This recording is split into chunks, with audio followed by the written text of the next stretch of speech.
تو یہ یہاں پہ رہنا شروع ہو گئے، حتیٰ کہ یہاں پہ بیبیلونین کانکیسٹ ہوا۔ بیبیلونین کون تھے؟ یہ لوگ تھوڑے مشرقی علاقے سے آئے تھے، تقریباً ایران کے ایریا کے پاس سے Babylonia, not necessarily Iran but لیکن وہاں سے، کیونکہ پھر یہی امپائر آہستہ آہستہ بڑھتے چڑھتے پرشین امپائر بن گیا، آرکیمینید امپائر بن گیا۔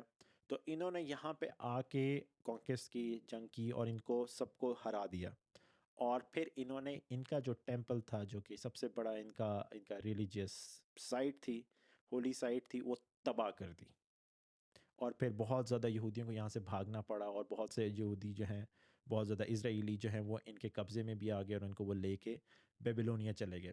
تو ان کا جو پہلا ٹیمپل ہے وہ تباہ و برباد ہو گیا۔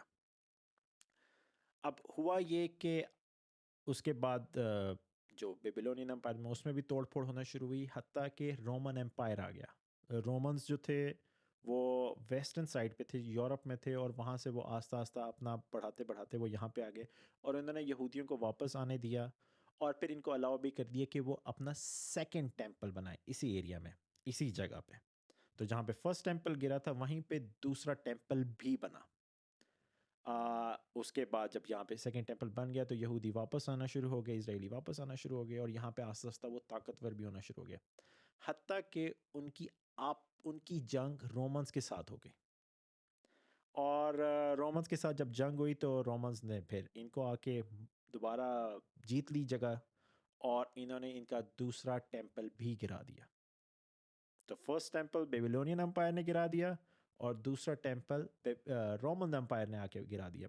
اور رومنز کے بارے میں یہ مشہور تھا کہ وہ جس ایریا کو بھی فتح کرتے تھے تو ادھر سب سے پہلے جو ان کی ریلیجیس سائٹس ہوتی تھیں یا ان کی لائبریریز ہوتی تھیں، اسکولز ہوتے تھے، ان کو برباد کرتے تھے۔ ایگزیکٹلی انہوں نے آ کے یہی کیا۔ تو یہ ایریا پھر رومن امپائر کے پاس ہی رہا۔ پھر رومن امپائر خود سپلٹ ہو گیا، ایک ایسٹرن امپائر بن گیا اور ایک ویسٹرن امپائر بن گیا۔ ویسٹرن امپائر تو چھوٹی چھوٹی سٹی اسٹیٹس بن گئی۔ جو ایسٹرن رومن امپائر تھا اس کو بیزنٹین امپائر کہتے ہیں۔ تو یہ بیزنٹین امپائر رہا، اور پھر اسی میں ہی رہا، یہاں پہ اور کوئی ٹیمپل نہیں بنا، حتیٰ کہ مسلمان طاقتور ہونا شروع ہو گئے۔ اور پھر جب مسلمان مکہ سے نکلے تو محمد صلی اللہ علیہ وسلم کے زمانے میں تو نہیں، لیکن راشدون خلیفہ، ان کے زمانے میں یہ ایریا مسلمانوں کے پاس آ گیا۔ تو مسلمان جب یہاں پہ آ گئے تو اس کے بعد پھر ایک کے بعد دوسرا امپائر، مسلم امپائرز کا یہاں پہ آ گیا۔ ہم لوگ اس کو مسلم امپائر بولتے ہیں، حالانکہ ہسٹری میں مسلم امپائر نام کی کوئی چیز نہیں ہوتی۔ تو سب سے پہلے راشدون آئے، پھر امید آئے، امید کے بعد عباسد آئے، پھر فاطمید آئے، پھر سلجوق آئے۔ تو خیر ایک کے بعد دوسرے مسلم امپائرز بھی آتے رہے۔ پھر بیچ میں کچھ ایسا پیریڈ بھی آیا جہاں پہ کروسیڈز ہوئیں۔ اب مسجد اقصیٰ اور ڈوم آف دا راک جو آج بنے ہوئے ہیں، یہ اسی جگہ بنے جب مسلمان اس جگہ کو فتح کرنے میں کامیاب ہو گئے۔ یہ وہی جگہ ہے جہاں پہ فرسٹ اور سیکنڈ ٹیمپل بنایا گیا تھا۔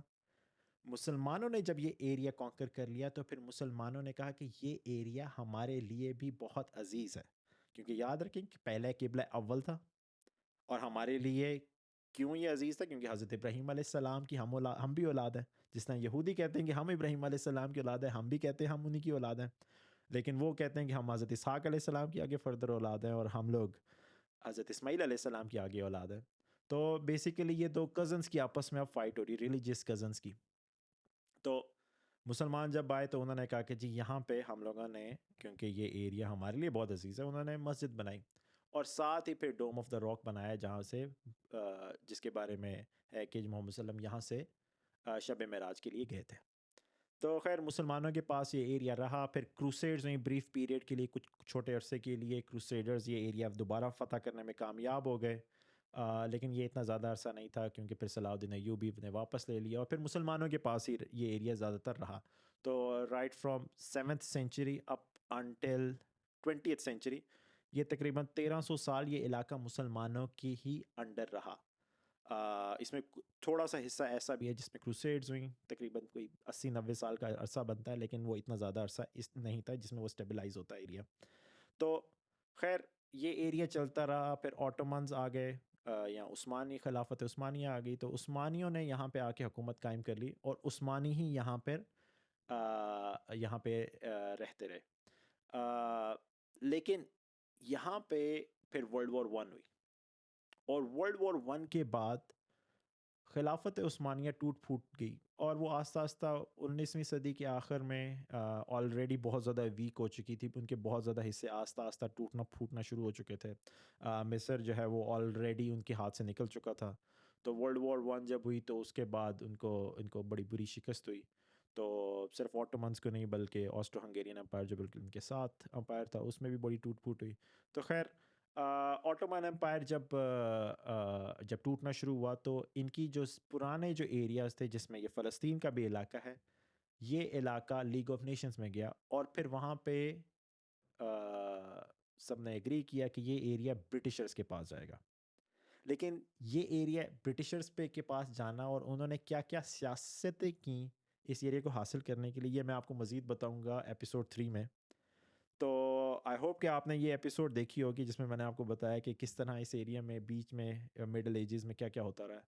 تو stay tune for my next episode. I hope you like it. Thank you very much.